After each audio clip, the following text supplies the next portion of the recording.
आज यहाँ पर हम एक नया ट्रिक सीख रहे हैं। Find the area of triangle whose sides are respectively 9 centimetre, 12 centimetre and 15 centimetre. Class 9th के लिए हमने एक फॉर्मूला पढ़ा हुआ है, हिरन्स फॉर्मूला। क्या नाम है उस फॉर्मूले का? Heron's formula.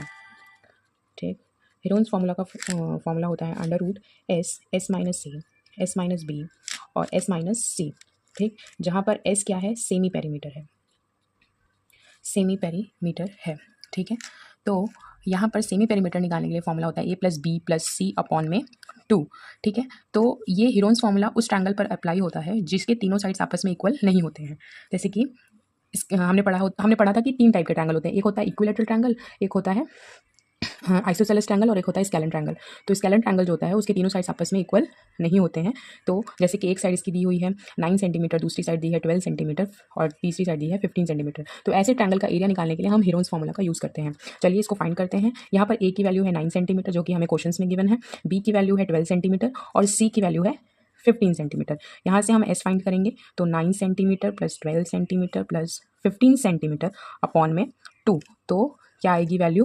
12 और 15 और 9 हो जाएंगे 36/2। ठीक, तो ये हो गया 18 सेंटीमीटर। ठीक है, फिर हम इसको इस एस की वैल्यू में पता चल गई 18 सेंटीमीटर। अब हम इसको ले जाके हिरोन्स फार्मूला में पुट करेंगे। तो हिरोन्स फार्मूला हमें पता है क्या होता है, 18 माइनस, अब ए की वैल्यू क्या है? एस की जगह हमने 18 पुट कर दिया है और ए की वैल्यू क्या है? 9 और 8 यहाँ पर 18 माइनस, बी की वैल्यू है 12 और 18 माइनस 15।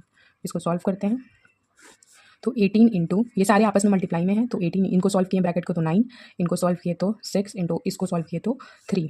ठीक है, तो इसको सॉल्व करने पर हमारा आएगा 2916। 18 इंटू 9 इंटू 6 इंटू 3 करने पर हमारा आएगा 2916। और क्लास 8 में हम लोग ने रूट निकालने का एक मेथड पढ़ा था जिसको लॉन्ग डिवीजन मेथड कहते हैं। इसमें क्या करते हैं, दो का पेयर बनाते हैं। दो का पेयर बनाने के बाद हम देखते हैं कि यहाँ पर जो नंबर होगा वही यहाँ पर होगा और दोनों का मल्टीप्लाई जो है वो इस नंबर से क्या होना चाहिए? कम आना चाहिए। तो 5 5 से 25 होता है। अगर हम 6 लेते तो वो 36 आता है। फिर डिवीजन करते टाइम हम माइनस करते हैं तो माइनस करेंगे 4 और ये दोनों पेयर में है। दो का पेयर हमने बनाया था। ये मेथड होता है लॉन्ग डिवीजन मेथड में। ये कौन सा मेथड है? Long division method.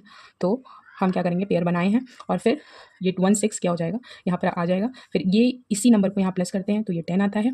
फिर यहाँ पर 10 के बगल में नंबर लिखकर क्या करते हैं, मल्टीप्लाई करते हैं। 2 लिख के देखते हैं तो क्या आएगा, 40204, जो कि इससे बहुत छोटा है। इसके नियरेस्ट देखते हैं तो 4 से करेंगे तो आ जाएगा जो कि होगा 4 4 जा 16। यहाँ पर 4 आएगा, 4 4 जा 16 और यहाँ पर 0 और 4 1 जा 4। ठीक है, तो 4 4 जा 16 यहाँ पर ये आया तो ये कट जाएगा और यहाँ पर आएगा 54। इसका मतलब आंसर आएगा 54। मैं थोड़ा नर्वस हो गई थी बट ठीक है, मैं पहली बार वीडियोस शूट कर रही हूँ तो थोड़ा सपोर्ट करिए और आगे बढ़ाने की